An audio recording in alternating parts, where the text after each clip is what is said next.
오늘의 본문은 어제 내용과 이어집니다. 어제 본문에서 다윗은 압살롬 반란군을 피해 피난길에 올랐습니다. 오늘의 본문은 보라라는 말로 시작해서 새 인물의 등장으로 상황을 돌립니다. 다윗은 제사장이었던 사독과 아비아달이 레위 사람들과 함께 다윗에게로 왔습니다. 그리고 예루살렘에 있던 언약궤를 메고 온 것입니다. 지금 그들은 백성이 예루살렘 성에서 나와 기드론 강을 건널 때까지 언약궤를 내려놓고 멈추어 서 있습니다. 그들은 단지 내란 중에 언약궤를 안전히 보호하게 하겠다는 의도보다는 하나님의 인재의 상징인 언약궤를 다윗 편에 두기 원했던 것입니다. 하나님께서 세운 왕은 다윗 왕이었기에 다윗과 함께 있는 것이 맞다고 판단하였던 것입니다. 그런 마음을 모르니 다윗은 25절에 하나님의 궤를 성읍으로 도로 메어가라. 만일 내가 여호와 앞에서 은혜를 입으면 도로 나를 인도하사 내게 그의 궤와 그 계신 데를 보이시리라 라고 명령합니다. 다윗은 사독과 아비아델에게 언약궤를 가지고 다시 성으로 돌아가라고 명령합니다. 다윗의 이런 행동은 하나님의 언약궤를 자신과 함께 광야를 떠돌게 하고 싶지 않은 마음일 수 있습니다. 아니면 다윗 왕은 이전에 언약궤가 있으면 무조건 전쟁에서 승리한다 생각하는 마음으로 하나님의 언약궤를 섬기지 않았던 것 같습니다. 그는 하나님의 언약궤가 그의 곁에 있는 것보다 더 중요한 것은 하나님의 은혜가 자신과 함께함을 더욱 중요시 생각하였던 것 같습니다. 그렇게 다윗은 지금 본인이 겪고 있는 어려움은 하나님의 허락하신 것으로 이해하고 있는 것 같습니다. 만약 하나님의 은혜를 내리신다면 자신은 언제든지 다시 언약궤가 있는 예루살렘으로 돌아갈 것이라고 확신하고 있기 때문입니다. 지금 상황 속에서도 하나님을 향한 다윗의 신실하신 신뢰하는 모습을 볼 수 있게 되는 것입니다. 26절에 그러나 그가 이와 같이 말씀하시기를 내가 너를 기뻐하지 아니한다 하시면 종이 여기 있사오니 선히 여기시는 대로 내게 행하시옵소서 하니라.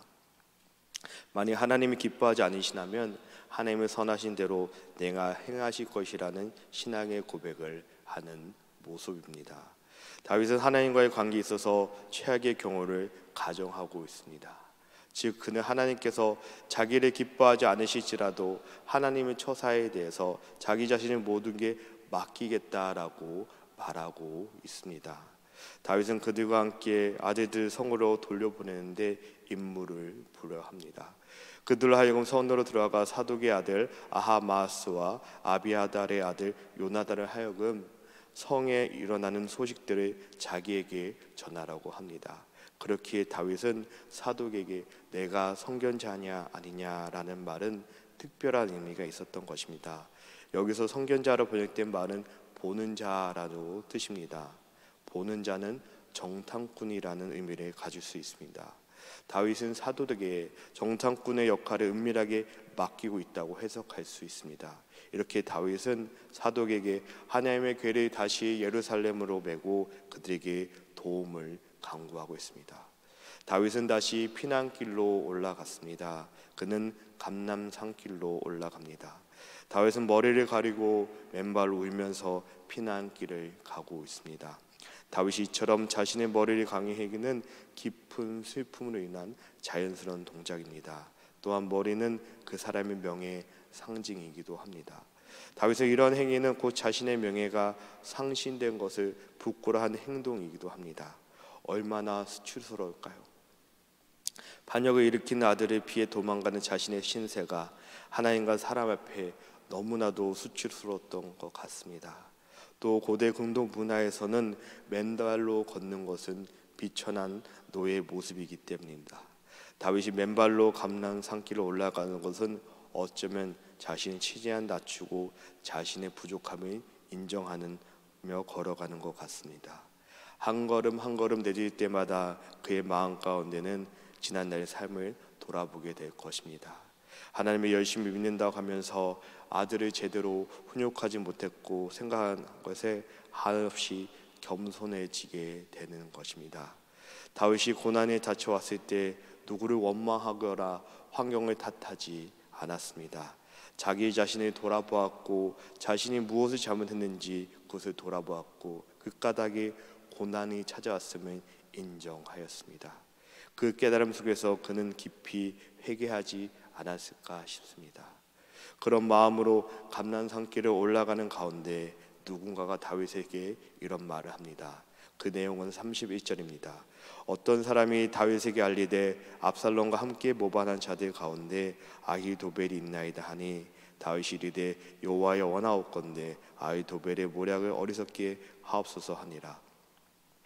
깊은 회개하는 가운데 다윗에게 충격적인 소식이 들게 됩니다. 그것은 바로 압살롬과 함께 역모를 꾸민 자 중에 아히도벨이 있다는 사실입니다. 그는 다윗을 도운 뛰어난 모사입니다. 그리고 밧세바의 외조부였습니다. 그런 그가 압살롬의 반역에 동참하였다는 소식은 다윗에게 충격이자 또 하나의 아픔입니다. 다윗에게 있어서 아히도벨의 배신은 큰 두려움이었던 것 같습니다. 다윗에게 두려움이 엄습해 옵니다. 하지만 그때 다윗은 주저없이 하나님께 도움을 구하게 되는 것입니다. 다윗이 이르되 여호와여 원하옵건대 아히도벨의 모략을 어리석게 하옵소서. 다윗은 새로운 시련 앞에 간절히 기도하며 나아갑니다. 다윗이 하나님을 경배하는 마루턱에 이릅니다. 암논 사건 이후 다윗이 하나님을 찾는 첫 장면입니다. 이제서야 하나님을 찾습니다. 그곳에 이를 때 아렙 사람 후세가 옷을 찢고 머리에 먼지를 뒤집어 쓴 채로 다윗을 찾아옵니다. 후세의 복장을 통해서 다윗의 고통을 자신도 공감한다는 것을 알 수 있습니다. 그는 팔레스타인 원주민이었고 이방인이었습니다. 하지만 다윗과의 우정을 나눈 사이였습니다. 자신을 믿었던 사람을 잃은 후 하나님을 경배하는 곳에서 이를 때 후세를 만납니다. 어디서 만났습니까? 하나님을 경배하는 곳에 이를 때 일어난 것입니다. 다윗은 아히도벨에 대한 소식을 듣고 좌절하였습니다. 하지만 그는 계속 하나님을 경배하는 곳으로 향하였던 것입니다. 하나님을 찾으러 나선 것입니다. 그때 때에 따라 돕는 속기를 경험하게 되는 것입니다. 하나님을 경험하게 되는 것입니다.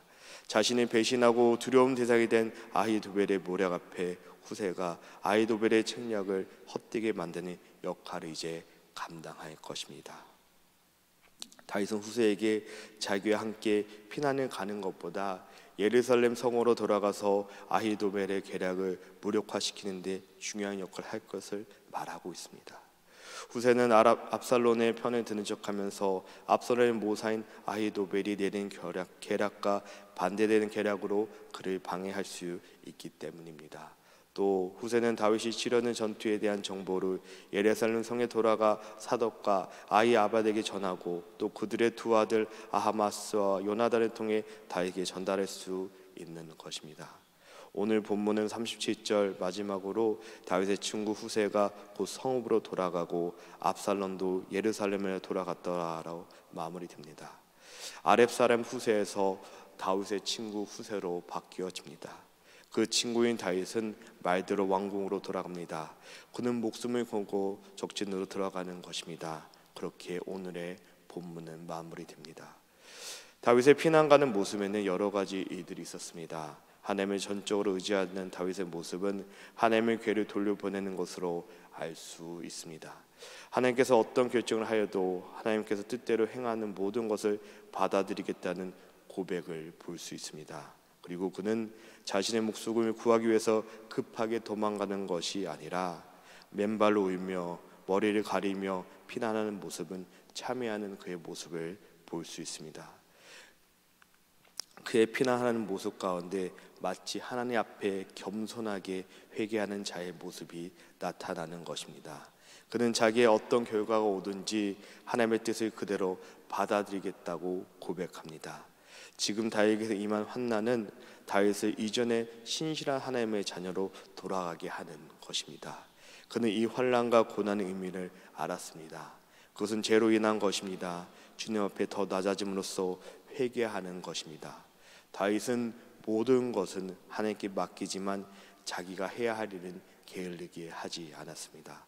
다윗은 자신의 모든 지혜를 동원해서 자기가 할 수 있는 모든 반들을 세워 놓았습니다. 그러나 결과는 주님께 맡긴 것입니다. 그렇기에 그는 선히 여기시는 대로 내게 행하시옵소서라고 고백을 할 수 있게 되는 것입니다. 다윗에게 있어서 고난은 하나님을 보게 하는 것이었습니다. 이 고난은 하나님의 은혜가 있으면 다시 예루살렘으로 돌아갈 수 있습니다. 회복될 수 있는 것입니다. 그것을 온전히 믿기에 하나님을 바라보는 것입니다. 그렇기에 하나님께 간절히 구할 수 있는 것입니다. 누가 뭐라 해도 다윗의 중심에는 하나님이 있었습니다. 우리의 중심에도 여호와 하나님이 있기를 간절히 소망합니다.